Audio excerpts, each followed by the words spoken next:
किसी शहर में दो परिवार आस पास में रहते थे। दोनों परिवारों में सदस्यों के नाम पर सिर्फ पति पत्नी रहते थे। इनमें से एक परिवार हर वक्त लड़ता झगड़ता रहता था। उनकी इन हरकतों की वजह से आसपास के लोग भी परेशान थे, जबकि दूसरा परिवार शांति से रहता था। उनके घर से कभी किसी तरह की लड़ाई की आवाज़ नहीं आती थी।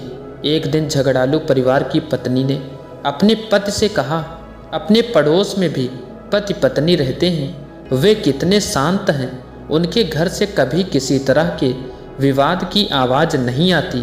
तुम जाओ और देखो कि वे इतने अच्छे तरीके से रहने के लिए क्या करते हैं। पति चुपचाप गया और छुपकर देखने लगा।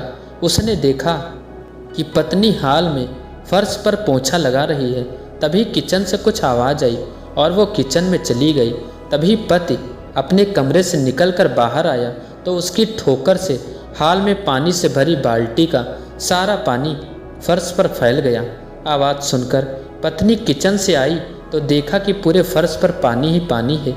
वो अपने पति से बोली, यह मेरी गलती है कि मैंने रास्ते से बाल्टी को नहीं हटाया।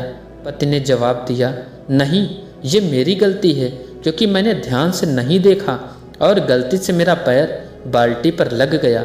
दोनों पति पत्नी ने अपनी अपनी गलती मान ली और वापस अपने काम में लग गए। झगड़ालू परिवार का पति, जिसने ये सब देखा और जाकर अपनी पत्नी को पूरी बात बताई।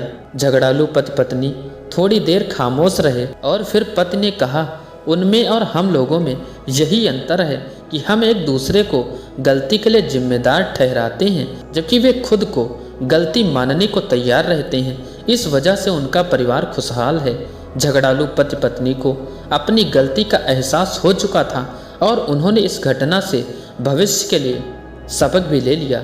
दोस्तों, इस कहानी से निष्कर्ष ये निकलता है कि पति पत्नी एक गाड़ी के दो पहिए के समान होते हैं। एक में भी यदि कोई समस्या है तो गाड़ी ठीक से नहीं चल पाती।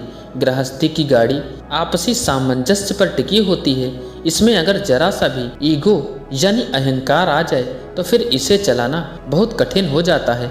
आशा करता हूँ आपको ये कहानी पसंद आई होगी। अगर ये कहानी पसंद आई हो तो इस कहानी को एक लाइक ज़रूर करना, तथा अगर ऐसी कहानियाँ आप रोज़ाना सुनना चाहते हैं तो हमें कमेंट बॉक्स में बताना, जिससे मैं आप लोगों के लिए एक से बढ़कर एक कहानियाँ लाता रहूँ। आज की इस कहानी को लास्ट तक सुनने के लिए आप सबका बहुत बहुत धन्यवाद।